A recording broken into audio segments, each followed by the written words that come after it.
Buddy, I'm in Brooklyn. Listen, I'm in Brooklyn, right? And you know, I used to live in Brooklyn. I don't live in Brooklyn no more because I went through some bullshit. And people always say, I hate women. I don't hate women. I'll just tell you how low down and dirty they can be sometimes. So, this girl I was seeing, that's why I was living in Brooklyn. Right? She wakes up 3 o'clock in the morning one day. I was staying there, I was living with her. She wakes up 3 o'clock in the morning one day and she asks me, when can I move out? She wakes up 3 o'clock in the morning, she starts cleaning up first. And then she looks at me like I'm crazy. And then she asks me, when can I move out? And I'm like, well, what you mean? So we get into an argument and I decide it's time for me to go. She don't want me to be there no more. So I move out. Remember I made a video, and I think it was entitled, Women Are Like Milk. And what I mean by that is when I say women are like milk, they become rotten. They can become rotten overnight. So you never know. And like I always say, when a man is asleep, a woman is scheming. And it don't mean physically sleep, it means subconsciously sleep. So she wakes me up and we get into an argument. I decide it's time for me to go. So that night I leave, but I don't find a place right away. So I stay outside all night. I don't go to sleep. I stay outside all night, downtown Penn Station. And then when Starbucks opened at 5 o'clock, then that morning I washed my face in Starbucks, had some coffee, and I went and found the place. But I would still go back to see her because I didn't understand what was the sudden drastic change in her. So then I go to see her, and we getting into an argument again, and I decide to leave, and I take a cell phone that I bought her, and I took it back. That shit cost me a lot of money. So I take the cell phone, and she follows me all the way to the train station, which is 10 blocks, all the way to the train station, begging for me to come back. But still, she's not in her right mind, if you ask me. And she begs me to come back. She hops the train. She's looking crazy, out in the cold with no coat on. And the police asked me, is everything all right? And I'm like, I don't know that lady. And they told her to leave me alone because she was looking real crazy. So then I'm like, well, this is just something she's going through. Maybe she had a nervous breakdown and she's fine. So I go see her the next day. And then I tell her to come with me to a poetry reading, and we laughing and joking, and she comes with me to the poetry reading.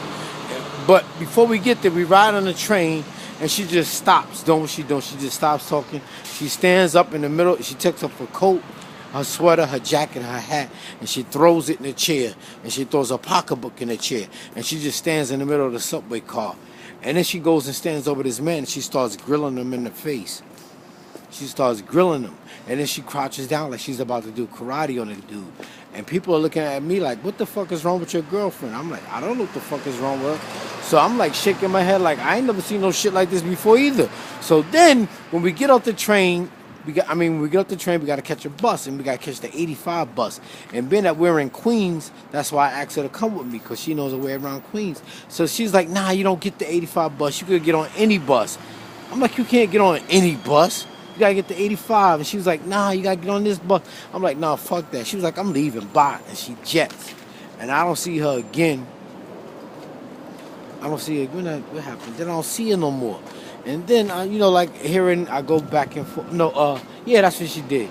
So then I'm still going back. But mind you, this girl was a neat freak. Now the apartment is fucked up. She don't have a lock on the door. How you doing? Nice hairstyle. She don't have That's an ugly hairstyle. Fuck her. So then, she don't have locks on the door. She done took the locks off the door. There are no locks on the door.